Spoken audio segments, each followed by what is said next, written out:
भाव शुद्धि की चर्चा क्यों की जा रही है? भाव की शुद्धि क्यों आवश्यक है? भाव की जब तक शुद्धि नहीं होगी तब तक हमारी आध्यात्मिक प्रगति हो नहीं सकती। भाव की शुद्धि का मतलब क्या है?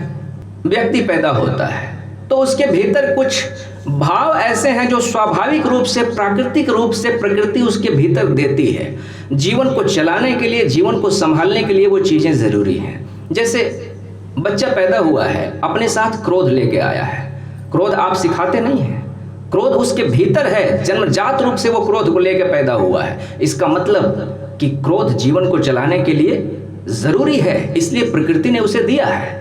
जैसे सारे जानवरों में क्रोध आप देखते हैं, जैसे जानवर का भोजन कोई दूसरा जानवर छीनने लगे, वो क्रोधित होता है, उसके ऊपर हमला करता है, अपना भोजन बचाने के लिए, अपनी सुरक्षा के लिए भी वो क्रोधित होता है।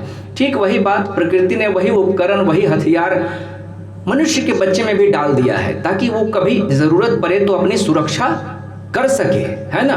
लोभ दिया है, ईर्ष्या दिया है, ये सारी जो चीज़ें हैं वो जीवन को चलाने के लिए कहीं ना कहीं ज़रूरी हैं, इसलिए प्रकृति ने उनको दे के भेजा है। लेकिन यही सारी चीज़ें मनुष्य के विकास में एक स्थिति पे आके बाधा भी बन जाती हैं, जिससे मनुष्य यदि क्रोध को ना छोड़ पाए तो सभी से मैत्री नहीं कर पाएगा, और जब तक सभी से उसकी मैत्री न हो जाए तब तक उसका आध्यात्मिक विकास संभव नहीं है।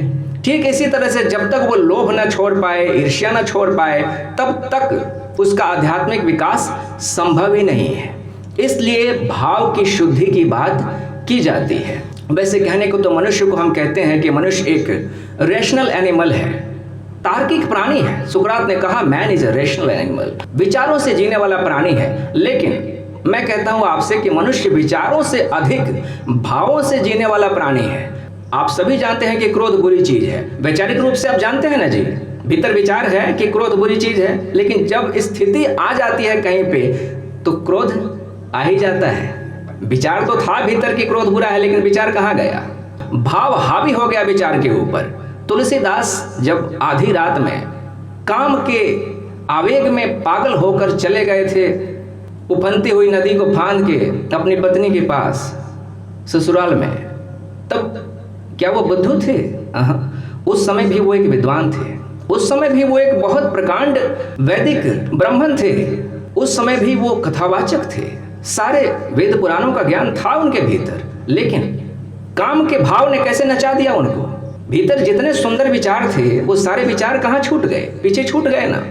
इसलिए ये कहना ज़्यादा सही है कि मनुष्य विचारों की अपेक्षा भावों से चलने वाला प्राणी है। भाव ज़्यादा प्रबल होते हैं।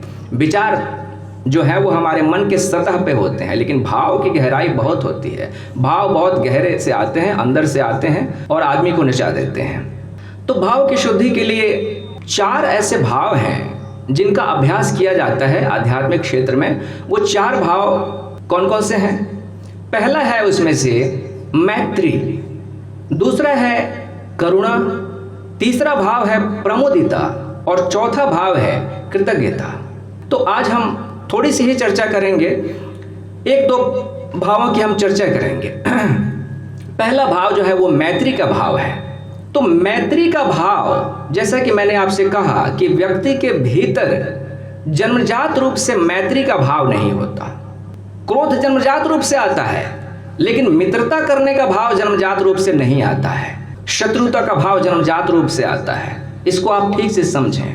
प्रकृति शत्रुता का भाव दे के भेजती है किसी बच्चे को।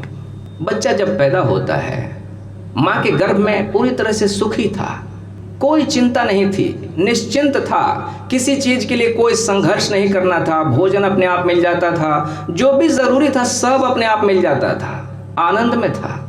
लेकिन जैसे ही माँ के गर्भ से बाहर आया, अब जीने के लिए जो सबसे पहली चीज जरूरी है वो क्या है? हवा। अब उसे हवा भीतर खींचनी है। इतने जोर से वो हवा खींचता है कि उसके फेफड़ों पे बहुत बड़ा झटका लगता है। इतनी पीड़ा होती है, इतना दर्द होता है उसके भीतर कि उस दर्द के मारे वो चिल्ला पड़ता है, चीख पड़ता है। तो संसार में आया तो सबसे पहले उसका स्वागत कैसे हुआ? दुख से हुआ। संसार में आने का पहला अनुभव कैसा है? दुख का अनुभव है। बच्चे के मन में ये बात बहुत गहरे बैठ गई। कि अभी मुझे जहाँ फेंक दिया गया है, ये संसार मेरा मित्र नहीं है, ये संसार मेरा शत्रु है, क्योंकि इसने मुझे दुख दिया है, आते ही दुख दिया है।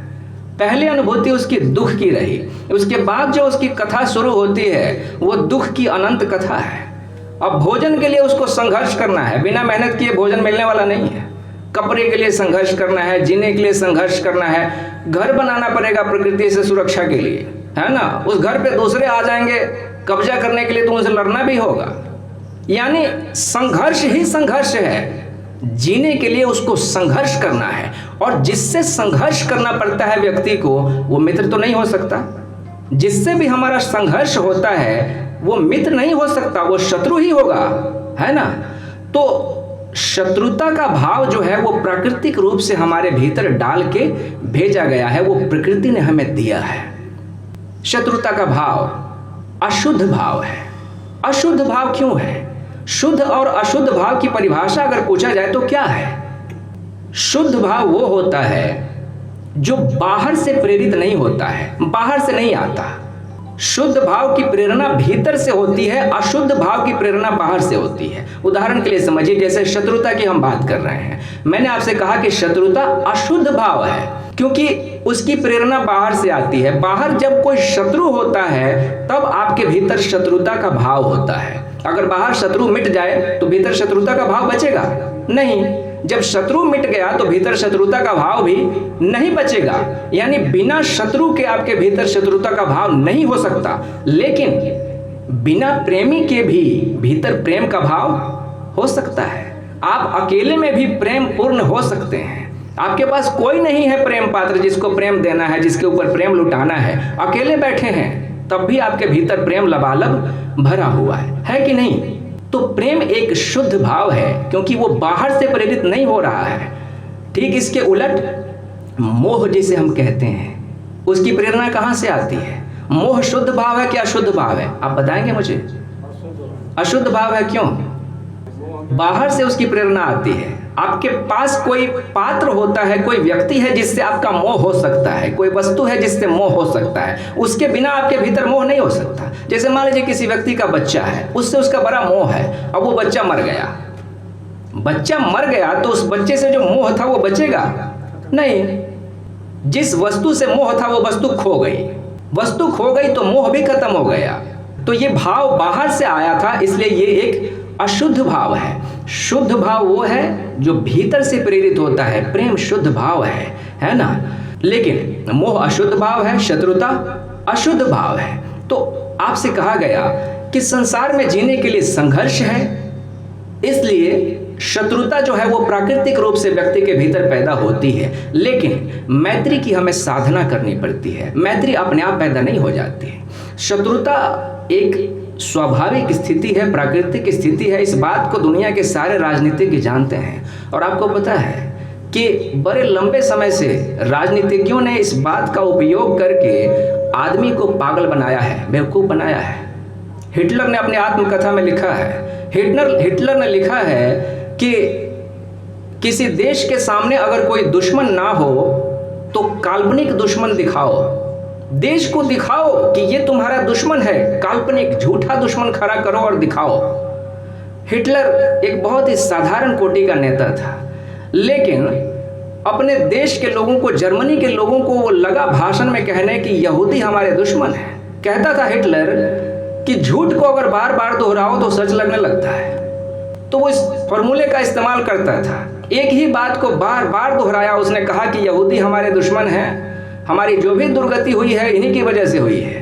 तो सारे जर्मनी के लोग हिटलर की बातों में आ गए और यहूदियों को अपना दुश्मन मानने लगे और हिटलर को अपना हीरो मानने लगे।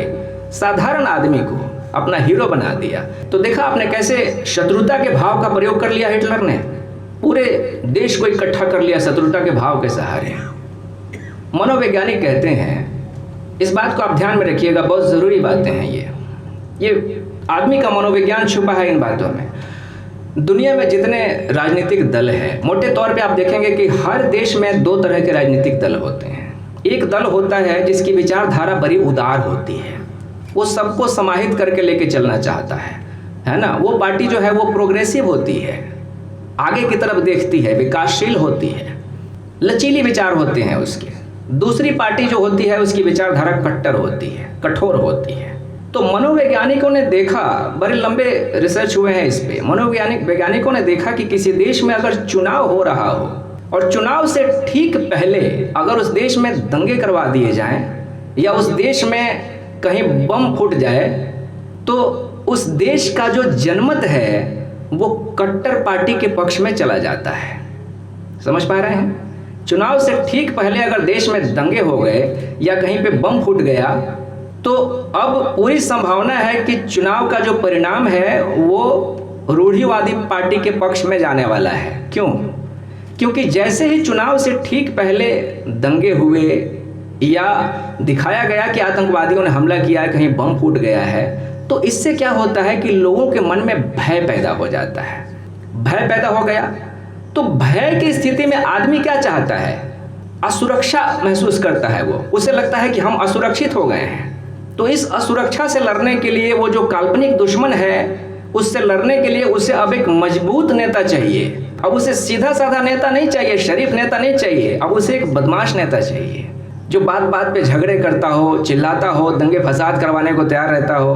वो कहता है कि हमारा असली दुश्मन जो है वो सरहद के उस पार बैठा है। तो आपको ये बताने की कोशिश की जा रही है कि शत्रुता का भाव कितना प्रबल होता है, एक बार में आदमी उसमें बह जाता है। प्रेम की बात हो तो उनकी कोई रुचि नहीं है, लेकिन हिंसा की, दुश्मनी की, शत्रुता की बात हो रही है तो उसमें उनकी रुचि जाग जाती है ना। सड़क पे दो लोग लड़ रहे हो तो कैसे भीड़ इकट्ठी हो जाती है देखने के लिए, इकट्ठी हो गई है भीड़। लड़ने में लोगों का रस है, दो लोग लड़ रहे हैं तो इससे शत्रुता का भाव प्रबल हो रहा है। देखने वाले के भीतर से भी शत्रुता का भाव बाहर निकलने लगता है। इसलिए आदमी को युद्ध में रुचि है, लड़ाई में रुचि है, शत्रुता का भाव मजबूत है। तो मैत्री के भाव को साधने की जरूरत है। मैत्री के भाव को साधना क्यों जरूरी है? अब आप समझिए कि संसार में हम जी रहे हैं तो हमारे जीने में कितने लोग सहयोगी हैं, कितनी परिस्थितियां जो हैं वो हमारे जीवन को चलाने में सहयोगी हैं। कुछ कल्पना आप कर सकते हैं? अगर मैं आपसे कहूं कि सूरज और चांद हमारे जीवन के लिए सहयोगी हैं तो क्या ये बात सच है? 100% सच है। धरती सहयोगी है। धरती के बिना, सूरज के बिना, चांद के बिना हमारा जीवन हो सकता है क्या?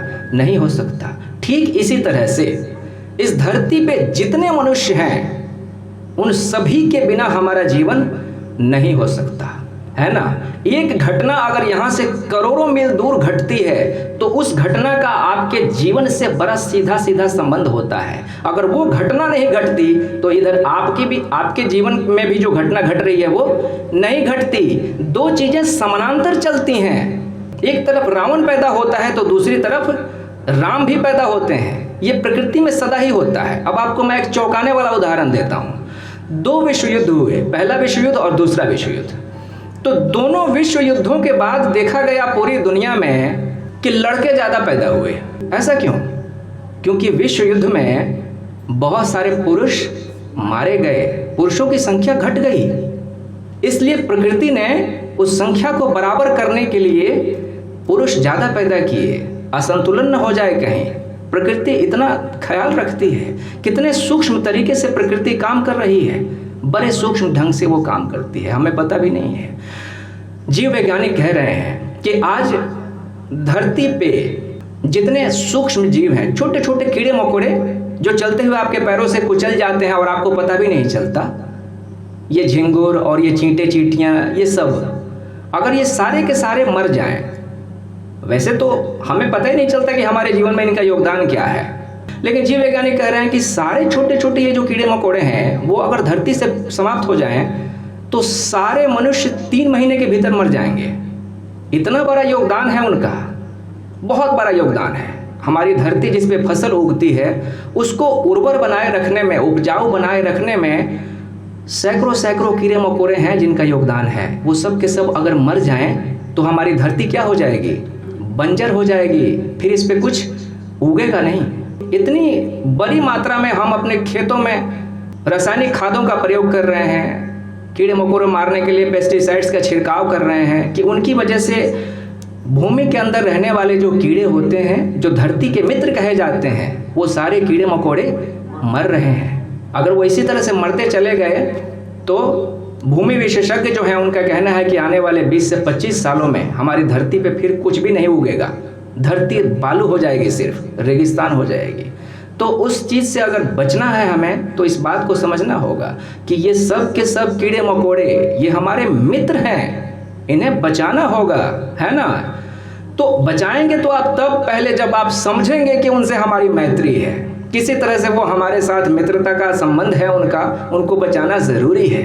अब आप समझिए कि आप थोड़ा पीछे जाइए, आप देखेंगे कि भारतवर्ष की जो परंपरा रही है धर्म की, उसमें लोग प्रकृति की पूजा करते थे। पेड़ों की पूजा, नदियों की पूजा, पहाड़ों की पूजा, सूरज चांद की पूजा, सारे सबकी पूजा दिखती है आपको, दिखती है ना। नदी को माँ कह लेते हैं, ज़रूर उससे कोई गहरा संबंध है। जैसे माँ दूध दे के सींचती है आपको, नदी उसी तरह से जल दे के आपको सींचती है। दुनिया की जितनी सभ्यताएं विकसित हुई वो कहाँ विकसित हुई? नदियों के किनारे विकसित हुई, क्योंकि बिना जल के जीवन कहाँ है? संभव ही नहीं है। तो नदी को अगर माँ कह दिया तो ये कोई बड़ी बात हो गई? नहीं, बिल्कुल ठीक ही कहा। लेकिन पश्चिम के जो लोग आए, अंग्रेज आए, उन्होंने कहा भारतवासियों को कि ये प्रकृति पूजक हैं। अरे प्रकृति तो निर्जीव है, निर्जीव की पूजा कर रहे हैं, ये बुद्धू हैं। नहीं, ये बुद्धू नहीं थे, ये अत्यंत समझदार थे, है ना। ये जानते थे कि पूरी धरती में जो कुछ भी है, प्रकृति में जो कुछ भी है, वो सब का सब हमारा संबंधी है, रिश्तेदार है। वसुधैव कुटुंबकम, ये पूरी पृथ्वी हमारी मित्र है, कुटुंब है, उससे हमारा नाता रिश्ता है। इस बात को समझते थे, इसलिए प्रकृति की पूजा करते थे। सूरज की पूजा, चांद की पूजा, पेड़ों की पूजा आज भी चलती है ना। पता नहीं हम उसका मतलब कितना समझते हैं, लेकिन उसके पीछे बहुत गहरी सोची समझी बात थी, वो अंधविश्वास नहीं था, है ना। तो मैत्री की इस बात को हमें समझना है और मैत्री का भाव सभी के लिए प्रकट करना है। मैत्री के भाव को प्रकट करने के लिए एक ध्यान साधना बताया करते थे बुद्ध कहते थे कि आप जब भी ध्यान करने बैठें तो ध्यान करने से पहले आप आंख बंद करके बैठ जाएं और अपने भीतर एक भाव प्रबल होने दें। अपने भीतर एक भाव करें कि मेरे आसपास जो कुछ भी है उन सब से मेरी मित्रता है, सब मेरे मित्र हैं। जितने पेड़ पौधे हैं वो सब मेरे मित्र हैं, जितने पक्षी हैं वो सब मेरे मित्र हैं, मेरे गांव के सारे लोग मेरे मित्र हैं, मेरे जिले के सारे लोग मेरे मित्र हैं। धीरे धीरे इसको बढ़ाते जाइए, इस पृथ्वी के सारे लोग मेरे मित्र हैं। इस ब्रह्मांड में जितने ग्रह नक्षत्र हैं, सितारे हैं, वो सब के सब मेरे मित्र हैं। जब इस तरह का भाव आप अपने भीतर करेंगे तो आप पाएंगे कि आपका मन अपने आप ही शुद्ध होता चला गया। और जब मन पूरी तरह से शुद्ध हो जाएगा, मैत्री के भाव आने से आपके भाव की शुद्धि हो गई, तो अब आपके लिए ध्यान में जाना सुगम हो गया है, क्योंकि आपने सभी को मित्र कह दिया। जब सभी को आपने मित्र कह दिया तो अब कोई भी आपको बाधा देने वाला है ही नहीं। सामान्यतः क्या होता है कि हम ध्यान करने बैठते हैं, नए लोग ध्यान करने बैठते हैं, कहीं से कोई आवाज़ आ गई ना तो भीतर से एक कुलबुलाहट उठती है। वो जो आवाज़ आ रही है उसके प्रति झुंझलाहट उठती है कि देखो कितना बेवकूफ़ आदमी है, मैं इधर बैठ के इतना अच्छा काम कर रहा हूँ, ध्यान कर रहा हूँ, और ये शोर मचा रहा है। आपने ऐसा इसीलिए कहा क्योंकि आप उसे मित्र नहीं समझते। मित्रता का भाव अगर आपका होता उसके साथ तो आप स्वीकार कर लेते कि ठीक है, जो उसे लग रहा है ठीक वो कर रहा है, जो मुझे करना है मैं करूँगा, आखिर है तो मेरा मित्र ही, शोर मचा रहा है तो मचाए, कोई बात नहीं। तो मित्रता के भाव से क्या आता है? स्वीकृति आती है, और जब स्वीकृति आती है तो आपकी साधना में गति होती है, आप तेजी से गति करने लग जाते हैं, है ना। अमेरिका के राष्ट्रपति हुए अब्राहम लिंकन के जीवन की एक घटना है, बड़ी प्यारी घटना है। तो एक बार ऐसा हुआ कि वो संसद की तरफ जा रहे थे कार से। रास्ते में उन्हें दिखाई दिया कि सड़क के किनारे कीचड़ में एक सूअर का बच्चा फंस गया है। अब उन्होंने अपने ड्राइवर को कहा कि तेजी से कार आगे भगाओ। तेजी से कार आगे पहुंची और वो गए संसद में, वहां उतरे और अंदर जाके उन्होंने लोगों से कहा, संसद के सदस्यों से कहा कि समय तो हो गया है वैसे संसद के शुरू होने का, लेकिन थोड़ी देर आप प्रतीक्षा कीजिए, मैं अभी लौट के आता हूँ, है ना। वो बताने चले गए कि मैं आ रहा हूँ, बस थोड़ी देर प्रतीक्षा कीजिए। वापस आए, वापस आके उस कीचड़ में घुस के सूअर के बच्चे को निकाला, सारे कपड़े उनके गंदे हो गए। फिर उन्हीं गंदे कपड़ों के साथ वो संसद भवन में पहुंचे। लोग उन्हें देख के हैरान हो गए कि ऐसा कौन सा ज़रूरी काम आ गया था। कहाँ चले गए थे, पूछा गया तो उन्होंने बताया कि एक मित्र था जो कष्ट में था, संकट में फंस गए थे उसके प्राण, इसलिए जाना पड़ गया। तो ये मैत्री का भाव है। मैत्री के भाव के कारण व्यक्ति इसी तरह से सोचता है। जब आप सुनते हैं कि बुद्ध कहते हैं कि भाई किसी कीड़े मकोड़े को मत मारो, इतने प्रेम से पैर उठा के रखते हैं कि कोई चींटा भी न दब के मर जाए, रात को सोते हैं तो करवट भी नहीं बदलते। इतनी मैत्री गहन हो गई है, इतनी मित्रता बढ़ गई है सभी से कि एक छोटे से छोटे जीव को भी वो नुकसान नहीं पहुंचाना चाहते। पतंजलि ने अपने योग सूत्रों में, पतंजलि के योग सूत्रों की चर्चा आपने सुनी होगी। पतंजलि का योग सूत्र एक बड़ा महान ग्रंथ है। पतंजलि उसमें एक एक सूत्र के सहारे बताते हैं कि व्यक्ति अपना आध्यात्मिक विकास कैसे करेगा। उसमें एक सूत्र है, उस सूत्र में पतंजलि कहते हैं कि निकटतम हत्या को जाने दो, यानी आपके हाथ से जो अभी निकटतम हत्या होने वाली है उसको अभी विसर्जित कर दो, उसको पोस्टपोन कर दो, मत करो वो हत्या। अब वो हत्या किसी भी चीज़ की हो सकती है। यहाँ मच्छर बैठा है, जैसे ही आपको दिखता मच्छर बैठा है, गया बेचारा, खत्म हो गया। वैसे तो इसमें आपका कुछ भी नहीं गया, लेकिन पतंजलि कहते हैं कि ये जो मारने का भाव है ना, इस भाव के कारण ही आपका चित्त दूषित हुआ, क्योंकि बिना हिंसा के भाव के सहारे आप किसी को मार ही नहीं सकते। पहले तो मारने का भाव भीतर आता है कि मार दूं। अब जरूरी नहीं है कि वो कितना बड़ा जीव था, वो छोटा था कि बड़ा था, मारने का भाव भीतर आ गया, इसका मतलब चित्त गंदा हो गया। एक लड़की मेरी मित्र थी, लगभग 10 साल पुरानी बात है, बड़ी ही नाजुक हृदय था उसका। तो एक बार मैं उसके घर पे मेहमान था, रात को रुका था वहीं पे, तो मेरे लिए बिस्तर लगा रही थी, उसने मच्छरदानी लगाए। उस मच्छरदानी के भीतर बहुत सारे मच्छर थे। अब मैंने उसको देखा कि वो मच्छरों को कैसे निकाल रही है। वो मच्छरदानी के अंदर घुस गई और एक एक मच्छर को ऐसे मुट्ठी में पकड़ती थी और मच्छरदानी के बाहर ऐसे छोड़ देती थी। मुझे तो देख के हैरानी हुई कि ये क्या तरीका है मच्छरों को भगाने का। मैंने उससे पूछा कि मार क्यों नहीं देते? बोले कि नहीं, मैं मार ही नहीं पाती, मेरे से मारा ही नहीं जाता मच्छरों को। ये इस बात से मैं बड़ा प्रभावित हुआ।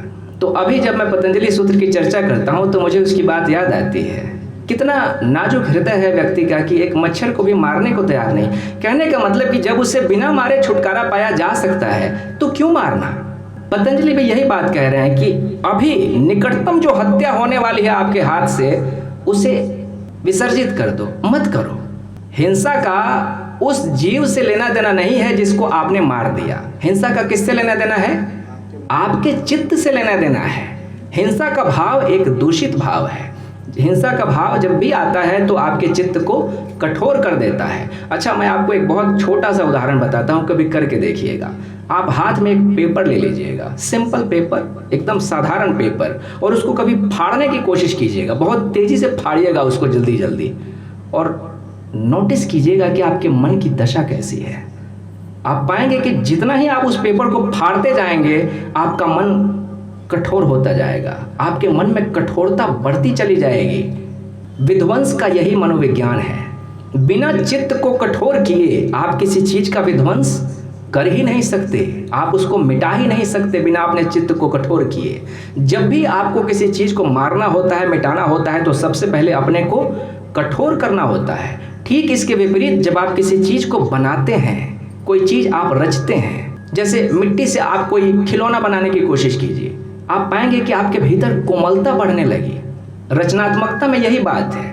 कोई भी रचनात्मक व्यक्ति, दुनिया में जितने रचनात्मक व्यक्ति आप देखेंगे उनका हृदय बड़ा कोमल होता है।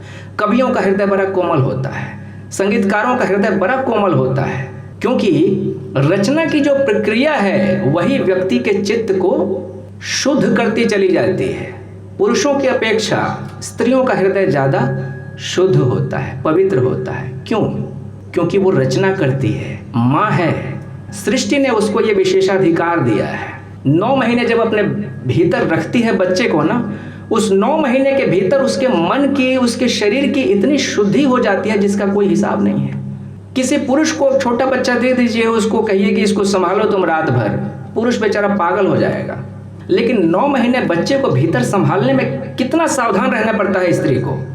कैसे सोना है, कैसे उठना है, कैसे बैठना है, कैसे चलना है, क्या खाना है, क्या नहीं खाना है, कितना ध्यान रखना पड़ता है। इस ध्यान रखने की प्रक्रिया में ही उसका मन जो है वो शुद्ध होता चला जाता है, क्योंकि अपना ख्याल नहीं रख रही है, अपने भीतर जो एक नया जीवन पल रहा है उसका ख्याल रख के वो जी रही है। उस छोटे से जीवन के प्रति मैत्री का भाव अपनाए हुए है कि उसको कहीं नुकसान न पहुंच जाए। इस मैत्री के भाव के अभ्यास के कारण, 9 महीने के लगातार अभ्यास के कारण स्त्री का हृदय जो है वो शुद्ध हो जाता है, स्वच्छ हो जाता है। इसलिए स्त्री पुरुष की अपेक्षा ज़्यादा स्वच्छ है, ज़्यादा शुद्ध है।